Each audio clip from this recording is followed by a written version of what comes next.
Record. And we're back. This is Alek Dincoff here with Steve Todd, creator, founder of Open Sourced Workplace. Back for another weekly Q&A that we do to pick his mind, see what's going on with him, Open Source Workplace, and the industry at large. But something special about this episode, Steve is at a conference. His background is definitely different than other videos.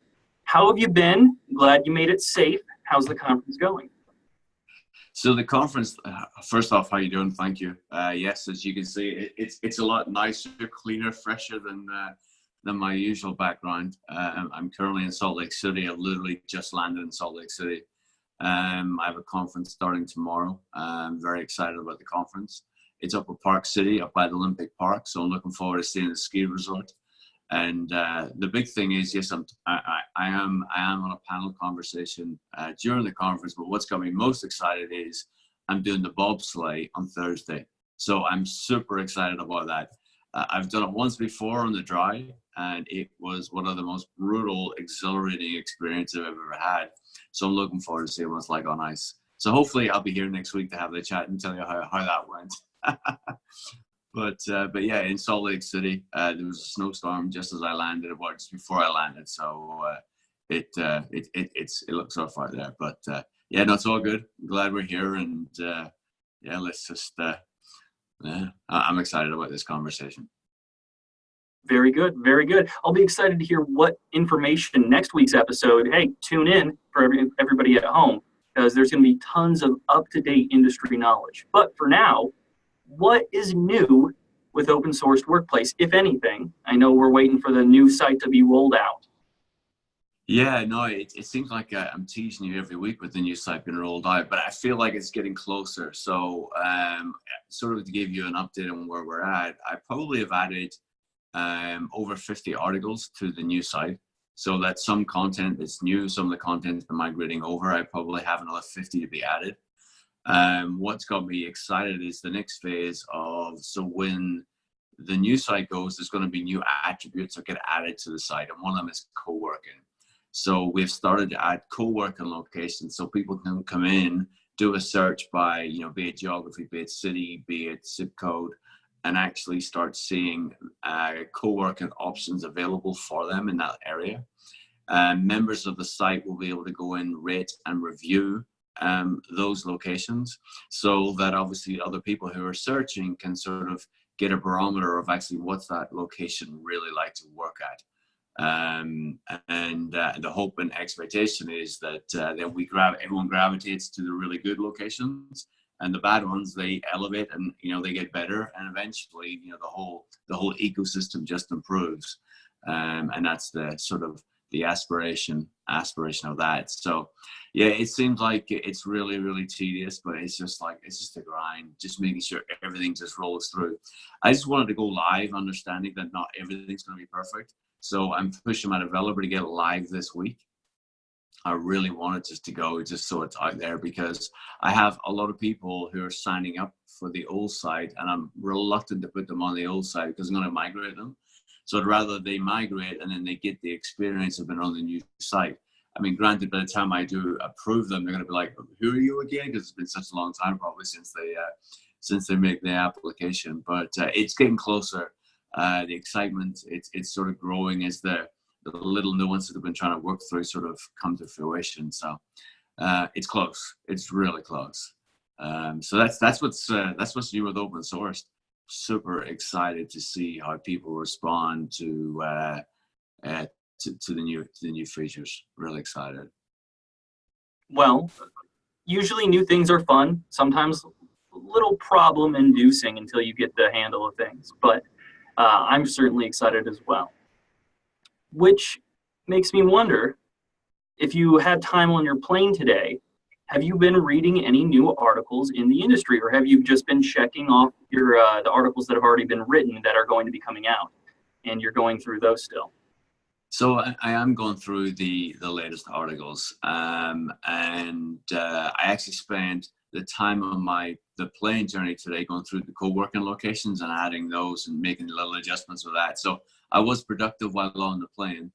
And then I'm also looking at a few other ideas while I'm playing around with what we're currently working on, because I just cannot stop coming up with ideas, and it's almost have to put the brakes on myself all the time. And concepts. And then the other thing is, I also obviously took the time to, I always go on about Brain FM. I took the opportunity to listen to some relaxing music that is on there, some recharge music, which is very nice, peaceful, calming, and allows the mind and body to reflect a little bit as well. So I did some of that, and I actually started a new audiobook, and it's called The Laws of Human Nature. It is a phenomenal book. It's a 28-hour audiobook, and I'm probably about 2-3 hours through it. So I'm only scratching the surface, but in essence, the whole nature of the book, the whole idea of the book is, okay, what is human nature? What does it actually give you and I our nature? How do we see those natures in other people? How do we sort of understand those natures? And how do we then not adapt, but actually accommodate and roll with them, and sort of find the people that we want to sort of interact with. So as I said, I'm about probably 5% of the way through the book, but it's been good thus far.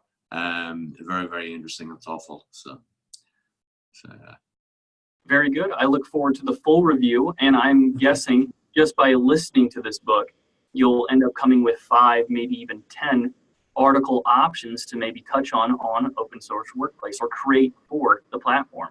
That way it gives everyone out there who's watching now, without going through a 28-hour audiobook, a synopsis, or like hitting on key points and making their life more efficient. Yeah, maybe. I don't know. We'll see. We'll see where that goes. But it's a heavy lift book.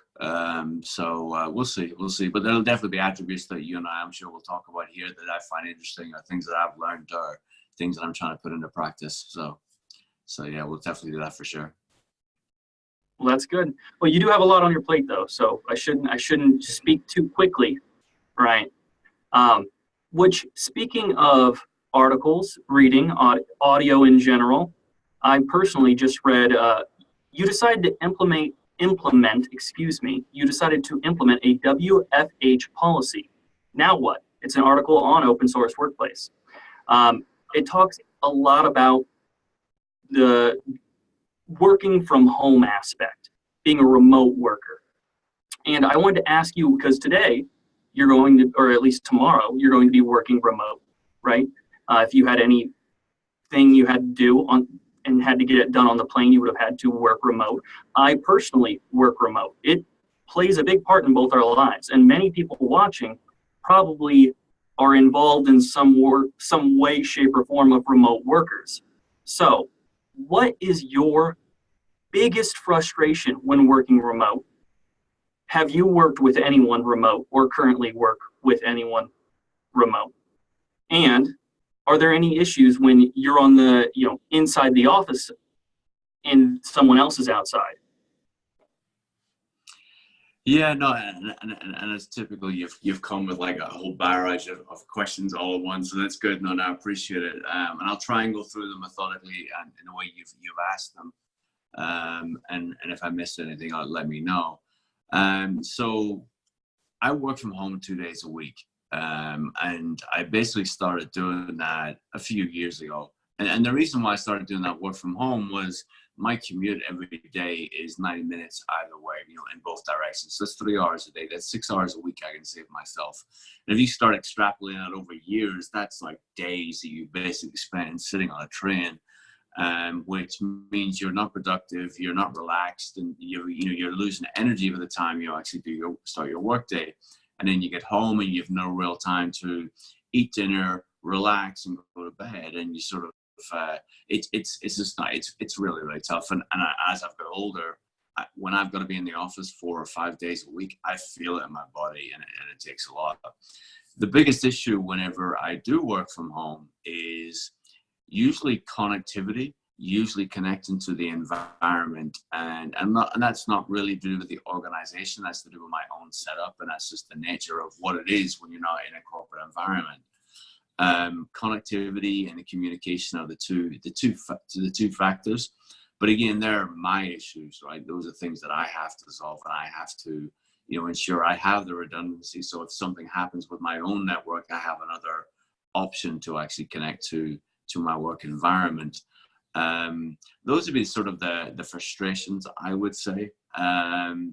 The issues, I would say, is, it's I've done a lot of work on work from home, and this audience isn't really aware of it. And sort of, I see work from home over the years, it's going to get bigger and bigger and bigger. I think that eventually, well, not eventually, I think there's probably going to be a time when people will have 2-3 jobs at the same time. They won't have one employer. The freelancer, you look at the progression and the actual forecast of how many people are going to be freelancing. People who are going to have the freedom to do and work on projects and work with people that they want. I think with that, it's going to allow people to work from home or work remotely, whatever it is they want. So with that and understanding where that's going to go, under the open sourced umbrella, I rolled out a working from home website. So it's called workingfromhomeinsider.com. And there's probably about 35 to 40 articles up there. And it's all specifically catered towards working from home. And a lot of the things is, so why are people motivated to work from home? What type of companies are employing people who want to work from home? How do you keep yourself productive when you're working from home? What are the concerns and what are the issues you have to sort of keep an eye out? And then sort of what are the different ways you find work from home legitimate jobs, right? Because there's a lot of scams out there, a lot of content. How do you create the home environment that allows you to be productive? How do you design your own office space? What colors should you have? How do plants affect, your ability to be productive in your home office? So there's a website that's sort of been evolving over the last few weeks on that specific topic. And the issues that sort of I find that sort of come up, and I think we can all sort of relate to those. One is the number one thing got to be your own internal discipline. If you're not disciplined and you're not motivated to get up each day and work, then you're never going to be successful working from home. The other things that sort of I think people really struggle with, and obviously it depends on your home environment. Whenever you've got a family there, it's hard to be so adaptive whenever you have family around, be it, a spouse, be it kids, or even be it like pets. Because you're there, they become so reliant on you. And actually, even though you're in that work zone, because you're there, you get interrupted to do the, chores, pick Joe, pick Bob up, whatever it is. People interact and sort of take that away from you. No different than people interact and pull you away when you're in the office. But actually, whenever you're at home, actually, you sort of, it's a lot easier to get focused and into your work whenever you have that discipline. One of the other big issues is social interaction. Social interaction, whenever you're not involved with people all the time, you have a tendency to sort of withdraw and go away. You get used to that non-interaction. And that non-interaction sort of leads to depression and sort of mental problems. And that's where people have to be really careful about, whenever you do withdraw, you are working from home, ensure you are still being socially active, be it going to the gym and exercise and being around people, be it, working for charities, be it, just out, as I said, just like, being outside with your family, friends, and just ensure you do have a social calendar that sort of keeps you attractive and pull out of your actual, your home, because in essence, your home almost becomes where it was a sanctuary when you're working in the office. You have to almost have a dedicated place in your house that actually becomes that place. So the rest of the home still remains a sanctuary. And the challenge is whenever you're working and you like to move around the home, the longer you do that and the more you do that, then it becomes less your comfort zone and less your sanctuary where you actually retreat to sort of allow the body to recover, to refresh, and take care of itself. There are others.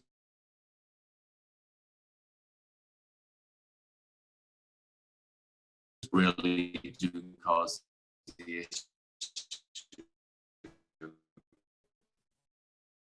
if it come up for you. But yeah, so those would be the main issues that I sort of see with working from home. As I said, I think it's going to be a huge topic. I think it's a lot of interest for a lot of people. I think as the work evolves, and we do get to the point where we do want to work for certain people, and we have the ability to choose to work on specific projects and do things that actually give us joy, then I think working from home, working remotely is going to be a huge market. And that's why you see the programs and platforms like Fiverr, Upwork, Freelancer, etc., Elance, all those different platforms. I'm doing so well. That's great. That's great. So remind me, or I'll remind you as well. Do you currently work with anybody else that works remotely? I do.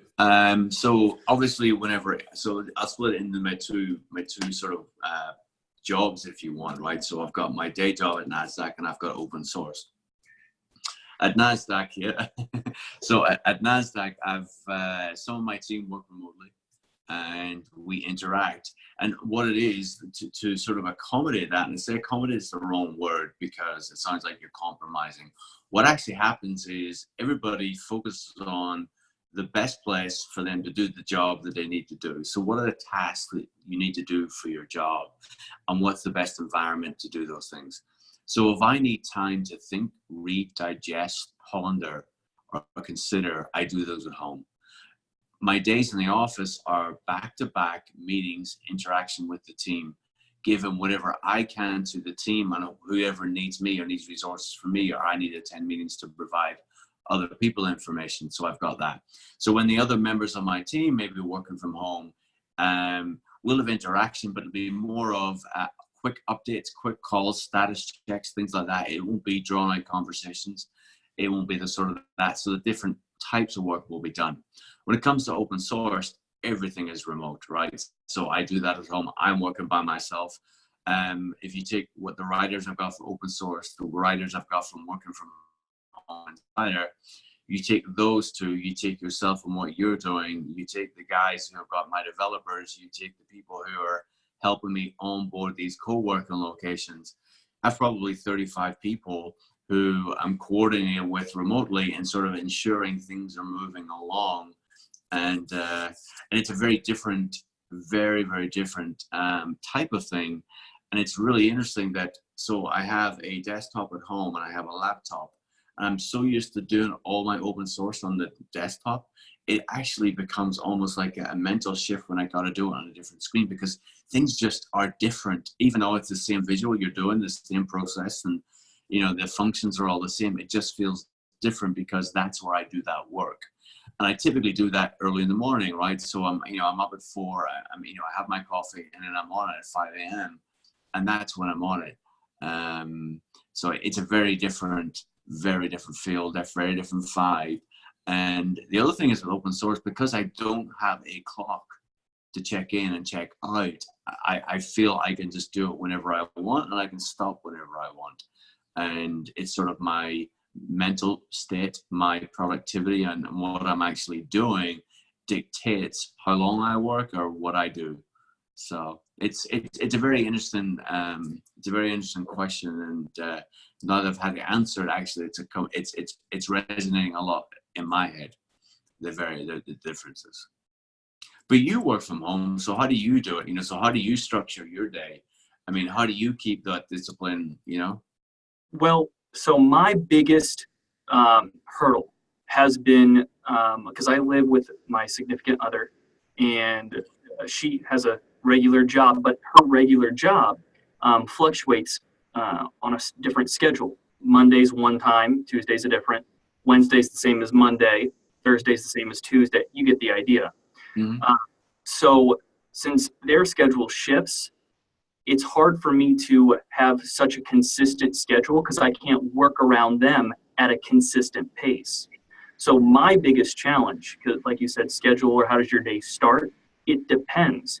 Because I have the leniency in the flexibility of I can do what I want when I want to, as you mentioned, or the feeling at least, right? Sometimes there's deadlines that don't allow that, but you get the idea. I try to work around them as much as possible, just because a courtesy, because there are times when I'm recording and I need silence, and it's a deadline, it has to be done in their home, and they need to eat dinner, right? So they're going to be quieter in that environment, and I'm going to compensate and not get up as soon as the sun rises and start screaming into my mic for a animation or some sort of a character voice, right? I feel it would be quite rude. So my schedule actually is dictated by those around me, which is tough for some people because not having as much of a consistent schedule can be a motivation killer, which you mentioned as well. And since I don't work at the office 3 days a week, by that I mean going into the office, right, and being around other office or coworkers, I am always a solo worker. It does definitely feel, or I definitely feel that emotional pull, the detachment from outside. I've seen over the last, well, thanks to the holiday season, did a lot of travel, seeing a lot of family, and that kind of whipped me back into shape. But beforehand, I was having trouble dealing with crowds at the grocery store, right? It's not a crowd. It's not the people that are specifically there, but it's a shock to the system almost, because I'm so removed from everyone and everything that when I go out, it's really being thrown in the deep end. It seems odd, but especially because I'm a very social person, or at least used to be. So that's something that, not the social aspect, but the being flexible, I've struggled with, because it can lead to other complications. Yeah, and it's sorry, I didn't mean to cut you off there. I just want to interject simply because I find it fascinating, because you are such a social person. When we interact, whether it's on this format or whether it's on a phone call or a video call where you and I are chatting, I never would have thought or ever assumed that you would have ever struggled with that, because you are so outgoing. You actually are so approachable. It's really interesting that that you mentioned that. Yeah, that fascinates me. And then also, do you find that with your wife's schedule, do you find that your Mondays and Wednesdays are the same? You do the same activities, you do the same jobs, or is it different? So first, no ring, but I Oh, I appreciate it. apologize. My No, apologies. that's fine. I've never actually clarified it, but no. So no ring yet. But Monday and Wednesday, there seems to be a habit that can be formed, that their schedule is solid enough that I know what to expect, at least on Monday, Wednesday, and Friday, or at least on the Tuesdays and Thursdays, right? So that's helpful. But since my jobs always change, it creates another problem, where if I need to be up until, I don't know, the quietest hours of the night, because you may not know it, it's not a very busy one. It's very tiny, but there's an airport almost a stone's throw away from me, right? So there's only like an hour or so during the day that I definitely shouldn't record. But other than that, there definitely is quiet times. But if I'm pushed for a deadline, and because of something like that, or heaven forbid, traffic get rerouted because of construction, right? Or just construction happening outside my front door, that would cause me to have to work in the middle of the night, which would throw my schedule completely off whack, which would then in turn throw their schedule completely. It's a vicious cycle. It starts to spiral. And that's one of the complications. Yeah. So whenever you're considering or applying for jobs, because I have to, you probably have a few consistent, and then there's a lot of ad hoc work. How does that mentally for you, in a sense of, you're always up against it, if you know what I mean? Or how do you feel about that? I mean, feel free to give as much or as little information as you want. I'm just curious because obviously, the idea of working for, I'm just thinking what other people think, and the idea of working, choosing to do what it is you want to do, and then while that sounds rosy, how is that in reality? So the one thing that I let lie heavy on my consciousness is my word. So if I say I'm going to do something, it's going to get done. That's unless I'm super sick. I was super sick the last 3 days, and we'll get into my feelings on being sick as a remote worker because I have now I have some strong opinions. But when I'm applying for a job, I don't let deadlines, criteria, what's happening outside in the environment. You know, if a big snowstorm's coming, and because I live in the Midwest for anybody watching, a big snowstorm's coming and it could shut down our power. I'm not going to let that get to me. I'll make it work. I will. And the biggest thing, and I haven't said it yet, but my significant other stands beside me 100%. They support what I'm doing. We both know that this gives us the freedom to have lateral movement. If they want a career change, I can go. If they decide that we need to be closer to family because we are going to expand our family, which is the hopes one day, then we can go. And that lateral movement is such a huge thing for me, and they're right there by my side, that makes it easy. That makes it possible. So I don't let, oh, you have 24 hours to do an 8-hour project and it's going to take me all night to do it. I don't let that stand in the way because we both know there will be those days. Whether you're an office worker, right? If you're a manager that's salary, there are 7-day work weeks sometimes, right? There are times when you come home just to sleep, get up, go right back to the office. I'm trading that lateral movement, the flexibility, the chance to, if I really want to, I will be at a soccer game or I will be at a celebration, even though there will be those extra long nights that I personally put on myself. It's a rewarding, but the knife cuts both ways. No, it's great context. It really is. It's great context that you put there. Those trade-offs, and I think that's what a lot of people. And I think we spoke about millennials last week. I think that's what a lot of millennials are doing, right? They're quite happy to take those trade-offs and work with that. And obviously you and the family are prepared to do that too. So I think it's great. No, it's really good. It's really insightful. I appreciate you sharing with everybody. That's good. Yeah. Well, if for those people that are sitting at home thinking, should I work from home? My company offers a work from home position or a work from home part-time during the week. Should I do it? Is it possible for me? I would say the first thing is look at your living situation. Look at your family members. Look at your dedicated, let's just say, office space or your sanctuary, your place for work. Could you find one or have one within your home? Most people won't know if they're really a good remote worker until they try, but that's learning more about yourself. And when you try something and learn something about yourself, then you can see your strengths and weaknesses, then play to them. It makes you a better person. So I would say try it if you've never done it. But for someone who's thinking, yeah, I've done a little bit, or I'd really like to pursue it, should I? Your direct living situation will play a huge role. But other than that, it's very rewarding because a company could shut down tomorrow, right? You could be let go tomorrow. The flexibility may not come. Your vacation may not be approved, right?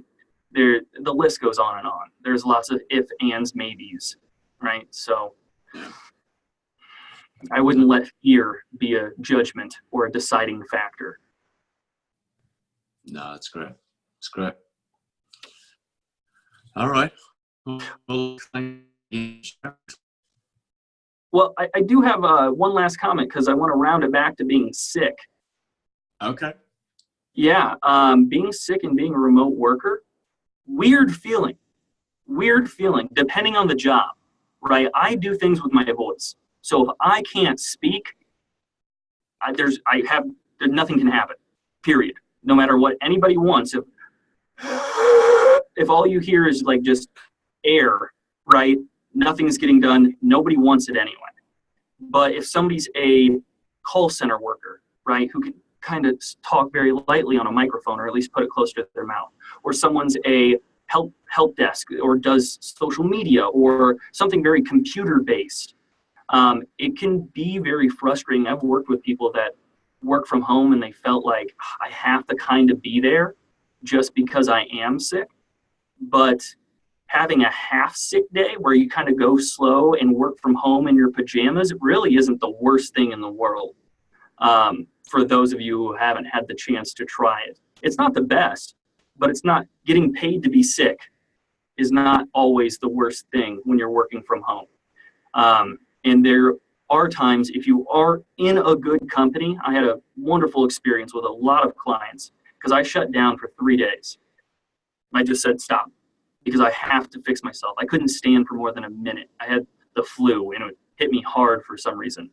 And overwhelmingly, take rest, be safe, tell me when you're back, over and over again.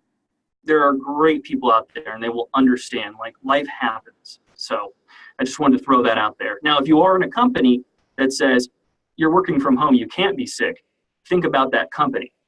That's not the normal, right? That's that company. Okay. That was my last talking point. Did you have anything you wanted to throw in? No, I think it's again, it's quite insightful. And absolutely there'll be days where, not necessarily I've fallen sick, but if I'm not feeling the same or I'm not feeling quite myself, I'll work from home. Absolutely. It is, to your point, right? It's just, but for me, it's like, okay, I drag my body 3 hours back and forth, and it just like makes more sense for me to not get on that train where I'm going to be surrounded by, other people who may be feeling poorly also. But yeah, no, and thankfully, like, as someone who's been sick, I'm so thankful that I'm with an organization who has that protection and so on and so forth, so it is. But obviously for remote workers or people who are self-employed, it's a very different ballgame whenever they are sick. And no, it's good you have people who are able to work with you and understand that, so that's good. Yep. But do you have any other things to, like a curveball to throw in there right at the end? No? No, I don't. No, not today. Not today. Okay. Well, I will let you enjoy the wonderful new scenery you're in. And everyone else, thank you for tuning in with us. We're here every Monday for this Q&A. And you can catch us on social media. Like, share. We have a YouTube. The podcast is coming with the release of the new website. Articles, if you're wondering, they're still out there on Open Sourced Workplace. Remind everyone of the new website that you mentioned for working from home if you want to do some more information and reading up. Sure. workingfromhomeinsider.com. So if you get through all the Open Sourced Workplace articles, you can go there as well, catch some great reading material. Other than that, we can put a link to the site in the but just below. In the doobly-doo. There you go. Yeah. All right. Well, thank you very much for joining me, Steve. Thank you, Alek. I appreciate it. Take care. Likewise. And we will see you next week. Bye.